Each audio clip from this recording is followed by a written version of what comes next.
So the next question, Barbara, how can God's people be healthy on a small budget? And is being healthy only for the rich? As we see, the prices of everything are going up, and it's very important for people to know how we can still eat in a healthy way and in a simple way as well. And when we don't have much money, obviously we can't afford to buy supplements and vitamins. So how can we make sure as we near the end of time that we are still healthy and according to God's ways of eating? Well, the foods that are the highest in minerals, and minerals are very important, are dark green leafy vegetables. Now I'm in Scotland at the moment, and I'm walking up hills and discovering wonderful little tracks on my morning walk every day. So much stinging nettle. Stinging nettle is an incredible herb, and the stinging nettle can be chopped up. You might want to put leather gloves on while you chop it up, or chop it up with scissors. But when you put it in soups or stews, it really increases the minerals content, and the prickles limp so you don't get stung by it. Or you can dry it and then blend it to a powder, and that can be taken like a green barley supplement.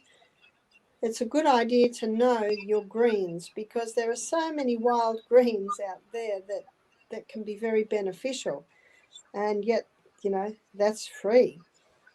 I also encourage everyone to start with a small garden. If you haven't gardened before, start very small. That's what I did. I just started very small. And as I conquered one little patch, then I was brave enough to go a little bit further afield. And I do believe that we will be seeing food shortages. In some places, they're already being seen. I know in Australia, because of the restrictions on people coming into Australia, we've lost a lot of our backpackers. Our backpackers are like young people with backpacks that travel, and they used to do all our picking. They used to pick a lot of our fruit and vegetables, and I was looking at one documentary where the farmer hoed all his watermelons back into the ground. He couldn't get anyone to pick them.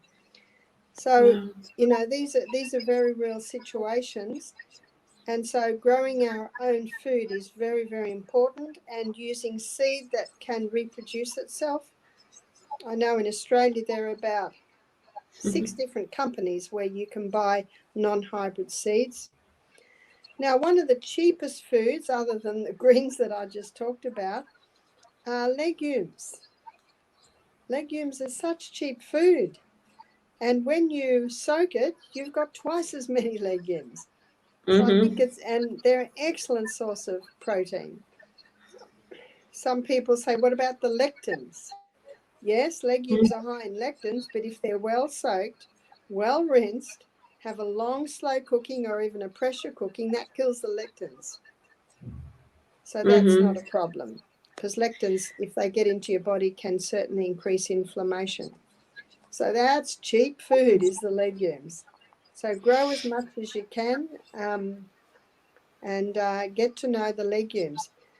My first cookbook, when I was first a vegetarian, which is probably 40 years ago now, was an Indian vegetarian cookbook. Now, the Indians know how to make legumes. There's so many different ways to prepare them, and they don't have to be hot. I'm married to a man that does not like hot food, but we always have cayenne pepper on the table if you'd like to make it a little bit warmer. So you can eat like kings and queens with simple natural foods. And I found that when you sprout, you've got even more. Well, when you sprout, there's a few things with sprouting. One has to be very cautious that mold doesn't grow, because it's a moist environment. And you will get more minerals, but you don't get more protein, because it's now comes back to a plant.